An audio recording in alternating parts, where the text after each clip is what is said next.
بسم اللہ الرحمن الرحیم۔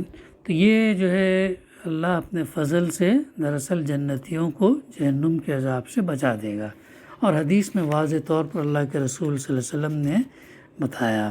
اور جب صحابہ نے سوال کیا تو ہاں میں بھی محض اپنے عمل کے زور سے جنت میں، دیکھو اللہ کے رسول یعنی کتنے انبیاء آخری نبی، ان سے وہ بھی یہ کریں گے، اللہ یہ کہ مجھے میرا رب اپنی رحمت سے ڈھانک لے تب یہ ہوگا، یہ ہے اس کے۔ تو اسی لیے اللہ سے دعا کرتے رہنا، توفیق تائید طلب کرتے رہنا۔ اللہ دعائیں سنتا بھی ہے، قبول بھی کرتا ہے، دونوں چیزیں ہیں۔ اور اس میں کبھی گھمنڈ ہمارے اندر نہیں آنا چاہیے کہ میں نمازی ہوں، میں نیک ہوں، اچھا یہ ہوں، جانکار ہوں، عالم ہوں، پھر یہ اخلاق اچھے ہیں، وہ ہے یہ ہے، کچھ نہیں، سب اٹ آل ڈیپینڈس اپون اللہ فضل، اس کی اس پر ہی انسان ہے۔ لیکن اس کا یہ مطلب نہیں کہ ہم چھوڑ دیں، خالی اللہ عمل بھی کریں، ایمان بھی رکھیں خلوص کے ساتھ، اخلاص کے ساتھ، اللہ کی رضا کے لیے، اللہ کی خوشنودی کے لیے، اور اللہ سے دعا کرتے ہیں، ریسٹ چھوڑ دینے کا اللہ پر۔ یہ ہے زندگی کا، یہ چیز جو ہے ہمیں یاد رکھنا چاہیے فارمولا۔ پھر آگے اللہ تعالیٰ فرما رہا فَإِنَّمَا يَسَّرْنَاهُ بِلِسَانِكَ لَعَلَّهُمْ يَتَذَكَّرُونَ۔ اے نبی صلی اللہ علیہ وسلم، ہم نے اس کتاب کو، کون سی کتاب؟ قرآن مجید کو تمہاری زبان میں آسان بنا دیا۔ قرآن مجید کو اللہ تعالیٰ نے آسان بنا دیا تاکہ یہ لوگ نصیحت حاصل کریں، ہے نا۔ سورہ قمر کے اندر بھی تقریباً 4 5 6 7 دفعہ کیا گیا وَلَقَدْ يَسَّرْنَا الْقُرْآنَ لِلذِّكْرِ فَهَلْ مِن مُدَّكِّرٍ، یعنی ہم نے اس کو آسان بنا دیا اس کتاب کا۔ کیا ہے کوئی نصیحت حاصل کرنے والا؟ اللہ تعالیٰ نے اب یہ سوال کر رہا، انگریزی میں ہوتا نا کہ انٹروگیٹیو سینٹنس، جس میں سوال کیا جاتا تھا جی جان کہ ہے کوئی اسے یہ کرنا، ہم نے اسے آسان بنا دیا، ہے کوئی اسے؟ تو یہاں پر بھی اس صورت کے اندر بھی اللہ کے رسول صلی اللہ علیہ وسلم سے مخاطب ہو کر ہمیں بتایا جا رہا ہے کہ ہمارے سے یہ ہے کہ ہم نے اس کتاب کو، قرآن مجید کو تمہارے عربی زبان میں سہل بنا دیا۔ اب ٹھیک ہے عربی، اب آج دنیا کی میں جو ہے تقریباً 450 زبان میں اس کا ٹرانسلیشن ہو چکا ہے۔ کیوں کیا مفسرین نے؟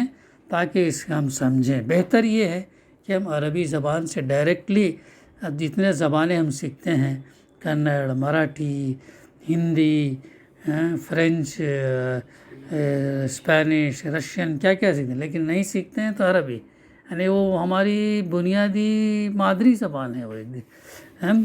تو یہ زبان ہم کو کوشش کرنا چاہیے کہ عربی جو ہے ہم سیکھنے کی کوشش، اور براہ راست قرآن مجید کو سمجھیں، تب وہ مزہ آئے گا۔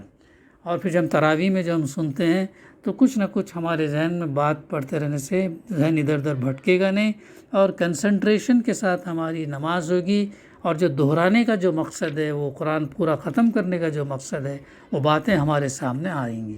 اگر نہیں سمجھیں گے تو کیا ہے، وہ ایک ریچول ہے، ایک یہ ہے بس آپ گئے پڑھ لیے، سنے، کان میں وہ باتیں پڑھی، چونکہ اللہ کا وعدہ ہے ہم اسے لفظ کے نیکی دیں گے، لیکن جو اصل مقصد جو اس کا ہدایت ہے، رہنمائی ہے، وہ اس سے ہمیں حاصل نہ جائے، بڑا فائدہ ہم حاصل نہیں گے۔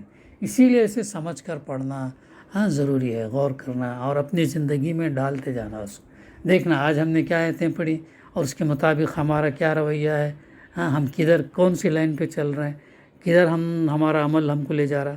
یہ ہمارا انٹروسپیکشن، ہمارا جائزہ، ہمارا احتساب جو ہے ہمیں لیتے رہنا چاہیے۔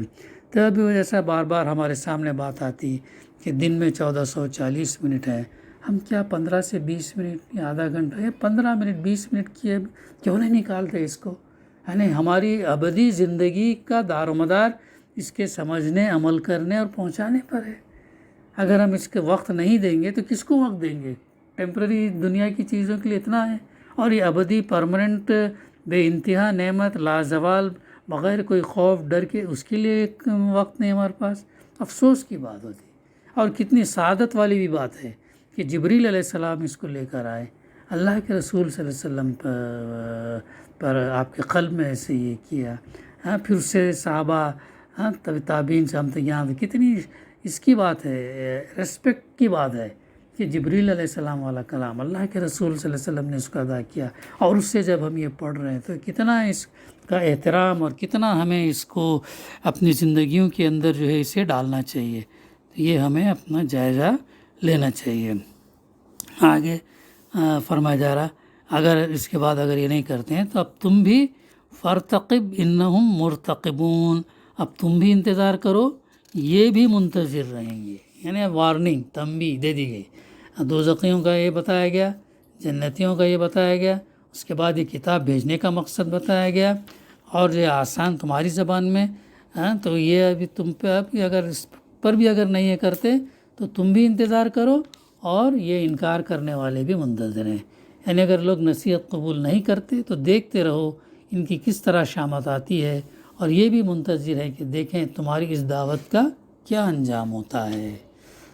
تو اسی کے ساتھ الحمدللہ سورہ الدخان کی تفسیر کا سلسلہ ختم ہوا. دعا ہے کہ اللہ سبحانہ وتعالی ہمیں کہنے سننے سے زیادہ عمل کرنے کی توفیق عطا فرمائے، اور اس پیغام کو اوروں تک پہنچانے کی بھی توفیق ہمیں عطا کرے. رب انشاءاللہ آئندہ ہم اگلا سورہ، دوسرا کوئی اور سورہ ہم لیں گے انشاءاللہ. 30ویں پارے کی صورتیں لیں گے تاکہ 30ویں پارے کی صورتیں مکمل ہو جائے، پھر بعد میں یہ صورتوں کو لیں گے. ربنا تقبل منا انک انت السمیع العلیم وتب علینا انک انت التواب الرحیم. صلی اللہ تعالی علی خیر خلقہ وعلی آلہ وصحبہ اجمعین. الحمد للہ رب العالمین.